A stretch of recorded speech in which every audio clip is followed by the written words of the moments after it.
Hi, నా తెలుగు బంధువులకు స్వాగతం. నేను మీ జాగువర్ కుమార్. అయితే ఇప్పుడు త్వరలో లైన్స్ వెళ్ళిపోతున్నాయి, ఇంకొక 4-5 రోజులే. వాటిని రెస్క్యూ చేసి తీసుకువచ్చిన డే 1నే వాటిని పంపించేయాలని అనుకున్నాం అప్పుడు. ఎందుకంటే వాటిని మనం మెయింటైన్ చేయలేం. యాక్చువల్గా చెప్పాలంటే నా ప్లాన్లో లైన్స్ లేవు. లైన్స్ని పెట్టుకోవాలన్న ప్లాన్ నాకు లేదు యాక్చువల్గా చెప్పాలంటే, నిజం చెప్పాలంటే. ఎందుకంటే లైన్స్ మెయింటెనెన్స్ చాలా ఎక్స్పెన్సివ్, హైలీ ఎక్స్పెన్సివ్ మెయింటెనెన్స్. ఎందుకంటే ఒకటి అవి పెరిగిన తర్వాత రోజుకి 12 నుంచి 18 కేజీలు తింటాయి. సో అంత మెయింటెనెన్స్, ఒక్కొక్క లైన్కి 18 కేజీలు పెట్టడం అంటే చాలా కష్టం. అసలు మన స్తోమత సరిపోదు. కంపల్సరీగా సపోర్ట్ ఉండాలి. Various organizations, various rich people support ఉండాలి. అదొక ప్రాబ్లం. అయితే రెండోది, అవి చాలా ఎనార్మస్ స్ట్రెంగ్త్, వాటికి చాలా బలం ఉంటుంది. ప్లస్ అవి బోర్న్ కిల్లర్స్, చాలాసార్లు చెప్పాను నేను. సో వాటి మైండ్ అన్ప్రెడిక్టబుల్ అనమాట. ఇప్పుడు చిన్నగా ఉన్నప్పుడే నాకు చాలా కష్టంగా ఉంది వాటిని ట్యాకిల్ చేయటం. సో ఇంకా పెద్దగా అయిన తర్వాత ఎంత కష్టం వాటిని అసలు మెయింటైన్ చేయాలంటే, ఆపాలంటే ఎంత కష్టం. కంపల్సరీగా ఒక గ్యాస్ స్ప్రే ఒకటి, అలా కంపల్సరీగా ఎలక్ట్రిక్ స్టిక్ ఉండాలి.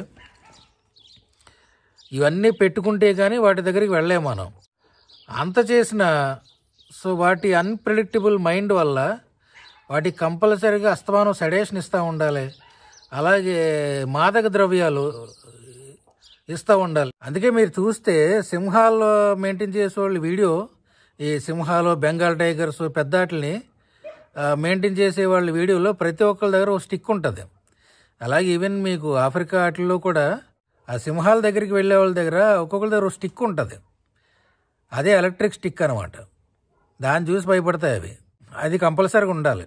అలాగే ఎప్పటికప్పుడు మాదక ద్రవ్యాలు ఇస్తూ ఉంటారు వీళ్ళు. మన వీడియోలో అట్లా చూసే నిజం కాదు.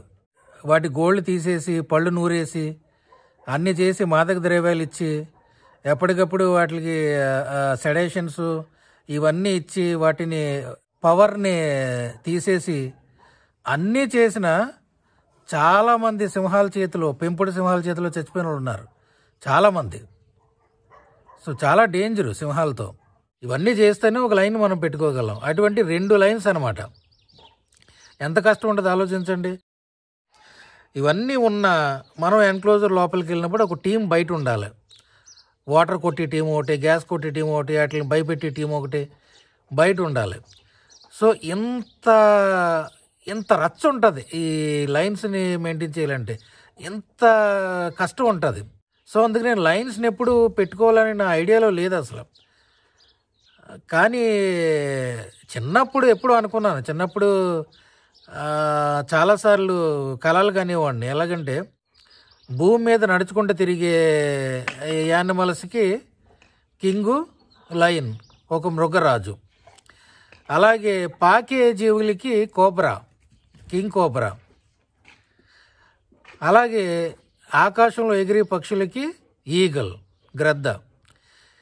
ఈ మూడింటిని పెంచాలి అని చిన్నప్పుడు ఉండేది. చాలా చాలా డ్రీమ్స్ ఉండేవి నాకు. కానీ అన్ఎక్స్పెక్టెడ్గా కోబ్రా డ్రీము ఎప్పుడో కొన్ని సంవత్సరాల క్రితమే అది ఫుల్ఫిల్ అయింది. అప్పట్లో ఇలాగా కెమెరాస్, ఫోటో, ఇంత మొబైల్స్ లేని టైంలోనే హాస్టల్ ఉన్నప్పుడే కోబ్రా డ్రీము ఫుల్ఫిల్ అయింది.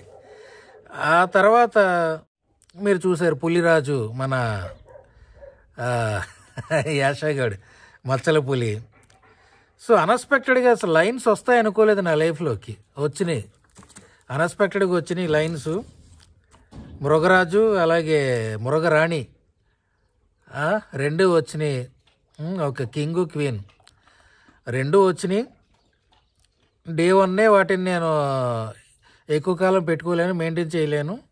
అందుకు ఆఫ్రికా పంపించేద్దామని చాలా ప్రయత్నించింది. ఆఫ్రికా అయితే వాటికి క్లైమేట్ కండిషన్స్ కరెక్ట్గా సెట్ అవుతాయని ఆఫ్రికాని చాలా డ్రీమ్ అనుకున్నాను నేను. కానీ చాలా అనుకున్నాను ఆఫ్రికాని, కానీ ఇక్కడ ఏమీ సహకరించలేదు. లోకల్ గవర్నమెంట్ రూల్స్ లేవని చెప్పి ఇవ్వలేదు, లోకల్గా ఎవరు సపోర్ట్ చేయలేదు. అయితే ఇక్కడ నాకు తెలిసిన ఫ్రెండ్స్ జూ పార్క్స్ ఉన్నాయి. అందులో ఒక జూ పార్కు మనకు దగ్గరలో ఉండే జూ పార్క్ని నేను సెలెక్ట్ చేసుకుని ఆ జూ పార్క్ డైరెక్టర్తో మాట్లాడి అక్కడ కూడా అంతా బాగుంది, వాళ్ళకు సఫారీ ఉంది, అక్కడ పెట్టడానికి నేను అంతా మాట్లాడుకొని, ఎందుకంటే ఇంకొక 3-4 నెలలు గడిచినాయంటే పెద్ద అయిపోతాయి. సో చాలా లేనిపోయిన హెడ్ఏక్, ప్రాణ ప్రమాదం ఏ క్షణాన్ని ఎలా ఉంటుందో తెలియదు, వాటి మెంటాలిటీ ఎలా ఉంటుందో తెలియదు. సో అంత ఎక్విప్మెంటు, అంత మనీ, టీంని పెట్టుకుని అంత స్తోమత మనకు లేదు కాబట్టి ఒక సఫారీకి పంపించేస్తున్నాను. ప్లేస్ మంచి ప్లేసే, వాళ్ళు తెలిసిన వాళ్ళు, బాగా తెలిసిన వాళ్ళు, మంచివాళ్ళు. అలాగే వీటికి అక్కడ వింటర్లో హీటర్స్ కూడా ఉన్నాయి, అన్నీ ఉన్నాయి. మనం చూసుకున్నట్టే చూసుకుంటారని అనుకుంటున్నాను నేను. నేనైతే చాలా ప్రేమగా చూసుకున్నాను. వింటర్లో వాటికి హీటర్స్ ఏర్పాటు చేశాను. వింటర్ బిల్లు, ఒక బిల్లే ఏకంగా $400-500 వచ్చేది, ఓన్లీ కరెంటు బిల్లు. అలా హీటర్స్ ఏర్పాటు చేసి చాలా బాగా చూసుకున్నాను. సో అవి అన్ఎక్స్పెక్టెడ్గా వచ్చేసాయి. 8 నెలలు మన దగ్గర ఆశ్రయం పొందాయి, బాగుపడ్డాయి, బాగా మంచిగా తయారయ్యాయి. ఇప్పుడు టైం వచ్చింది, వెళ్ళిపోతున్నాయి. నెక్స్ట్ నేను అనుకునేది జాగ్వార్స్.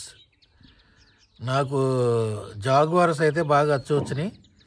అవి మరీ ఎక్కువ కాదు, మరీ ఎక్స్పెన్సివ్ కాదు, మరీ ఇది కాదు, మీడియం అన్నమాట.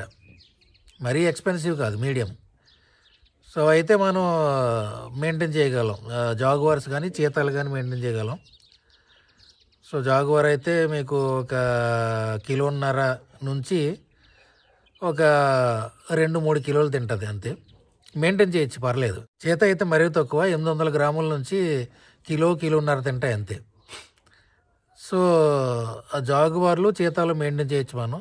నెక్స్ట్ నేను జాగ్వార్లు అనుకుంటున్నాను ఎప్పుడులాగే. సో ఒక స్పాటెడ్ జాగ్వారు, మచ్చల పులి, ఒకటి బ్లాక్, సేమ్ సబరీనా లాగా.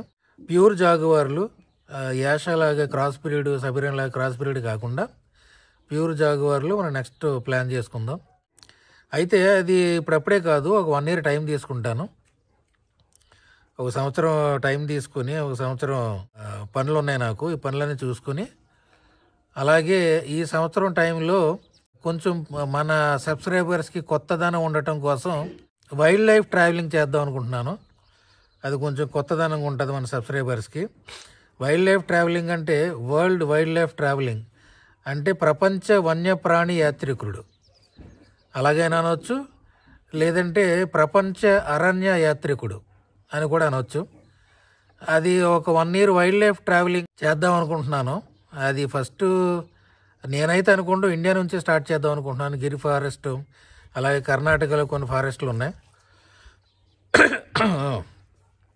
కొన్ని శాంక్చురీస్ ఉన్నాయి. అక్కడ నుంచి ప్రారంభిద్దాం అనుకుంటున్నాను, ఇండియా నుంచే మనం ఈ వైల్డ్ లైఫ్ ట్రావెలింగ్. అంటే ఇప్పుడు దాకా మీరు మన దగ్గర క్యాప్టివిటీలో పెట్స్గా ఉన్న సింహాలని, పులుల్ని చూశారు. ఇప్పుడు మనం నేరుగా అడవిలో ఉన్న సింహాల, పులుల దగ్గరికి వెళ్తున్నాం అన్నమాట. సో ప్రపంచ అరణ్య యాత్రికుడిగా, ప్రపంచ వన్యప్రాణి యాత్రికుడిగా మనం అవతారం ఎత్తుతున్నాం కొత్తదనం కోసం. సో అది కూడా ఎక్స్పెన్సివే, ఎందుకంటే దేశాలన్నీ తిరగాలి, అడవులన్నీ తిరగాలి. అలాగే కెమెరాస్ కావాలి, మంచి కెమెరాస్, అంటే లాంగ్ వ్యూ లెన్స్ ఉన్న కెమెరాస్ కావాలి. సో ఇవన్నీ ఏర్పాటు చేసుకున్న తర్వాత, అలాగే నాకు ఒక 3 నెలలు పనులు ఉన్నాయి. ఈ అయాషా దగ్గరికి వెళ్ళటం, అలాగే కొన్ని దేశాలు వెళ్ళటం, 3 నెలలు పనులు ఉన్నాయి. ఆ పనులు చూసుకుని ఒక మంచి రోజు చూసుకుని, మంచి ముహూర్తాన వైల్డ్ లైఫ్ ట్రావెలింగ్ స్టార్ట్ చేద్దాం. అది నచ్చుతుంది అనుకుంటున్నాను అందరికీ, కొత్తదనం కోసం. ఎప్పటి వరకు దేశాలు పట్టుకుని తిరిగాం, ఇప్పుడు అడవులు పట్టుకుని తిరుగుదాం. అందరికీ నచ్చుతా అనుకుంటున్నాను. అందరూ ఇలాగే సపోర్ట్ చేయండి. ఏమన్నా మీ అభిప్రాయాలు, అడ్వైజులు ఏమన్నా ఉంటే ఆ కామెంట్లో పెట్టండి, లేదంటే మన గ్రూప్లో పెట్టండి. జాగువార్ కుమార్ ఫ్యామిలీ వాట్సాప్ గ్రూప్ ఉంది కదా, దాంట్లో పెట్టండి. ఇది మరి నెక్స్ట్ మన సింహాలు ఎలా వెళ్తున్నాయి అవన్నీ కూడా వీడియోస్ వెళ్ళేటప్పుడు వీడియో చేసి పెడతాను. అలాగే వాటితో పాటు నేను ఒక 1 వీక్ వెళ్తున్నాను, వెళ్ళి వాటితో పాటు వాటి ఎన్క్లోజర్లోనే ఉంటాను. అవి కొంచెం అలవాటు అయ్యే వరకు అక్కడ నేను ఉంటే వాటికి కొంచెం ధైర్యంగా ఉంటుంది కాబట్టి వాటి ఎన్క్లోజర్లోనే ఒక వారం గడుపుదాం అనుకుంటున్నాను. వాటితో పాటు ఒక వారం వాటితో ఉండి అవి అలవాటు పడిన తర్వాత అప్పుడు నేను వెనక్కి వస్తాను. ఇది నా ప్లానింగ్. ఓకే, మన ఛానల్ సబ్స్క్రైబ్ చేసుకోకపోతే సబ్స్క్రైబ్ చేసుకోండి. అలాగే అందరితో సబ్స్క్రైబ్ చేయించండి. అలాగే థ్యాంక్స్ బటన్, జాయిన్ బటన్ ద్వారా సపోర్ట్ చేయండి. ఓకే, ఉంటాను. మీ ప్రేమ కోసం తప్పించి మీ జాగువార్ కుమార్. భారత్ మాతా కీ జై. జై హింద్. ఉంటాను. బాయ్.